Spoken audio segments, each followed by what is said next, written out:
Okay, so what I wanted to do is I wanted to record a video in which I explain Lanzonianism, because Lanzonianism is a very misconstrued, often, ideology, but it's essentially my ideology. Lanzonianism is more of like a take on a view of the universe. In fact, in my opinion, it is probably the most commonly used by criminals. But essentially, let's explain Lanzonianism. First axiom of Lanzonianism is that every reason to live only matters to you when you're alive. Because humans have evolved to believe in delusions to keep us living. And these delusions are they go like this usually. You live to not be rude to your parents with your suicide, or like to the people that care about you with your suicide, but you only feel the guilt of having done that when you're alive. You live to have experienced life, to have done something, life, but when in the situation where you're dead, you don't have the compulsion of boredom, neither do you have the value in having anything whatsoever. You live to not be a coward, but when you're dead, others cannot shame you for being a coward when you're dead. You live to be successful in a world that is going to become irrelevant immediately upon death. Of course, when living, you should be productive and be an ethical citizen and not do all of the things that I've just listed. But why do you do life-affirming things when the quickest way to no suffering is death? And why do things to make you feel more uncomfortable and drag you away from killing yourself when doing things that make you kill yourself is the fastest route to no suffering? Also, it's worth mentioning, I'm flipping a rock, I'm not jerking off.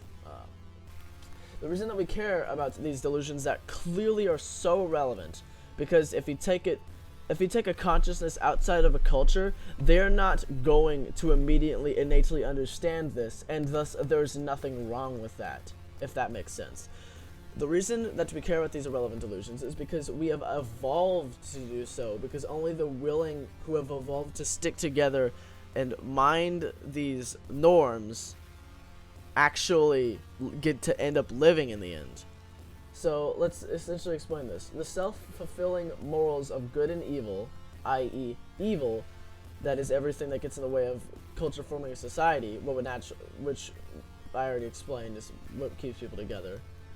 And good things, wait a minute, I think I might have mispronounced my sentence. Morals are self-fulfilling.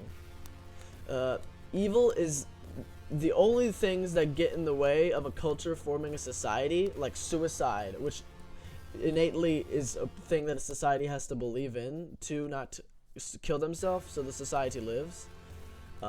Hurting yourself and others, which generally inhibits society, and a lot of other stuff, is evil because it generally inhibits society. Good things like bravery or productivity and other things make society capable of doing things, because people might stick together, but if nobody feels compelled to be productive through a moral, let's say, then in that situation you're not getting anything done, and the society would fall apart with a lack of resources. Some humans felt nothing before this time, when they were told to be nice and they were told to not steal and things like that. But some humans did feel guilt, and they became the social humans we are today because they came together. And this is much like any other species. Think about this. Like, there are two dogs here. One dog is a completely blank mind, and one dog has pre-programmed no free will.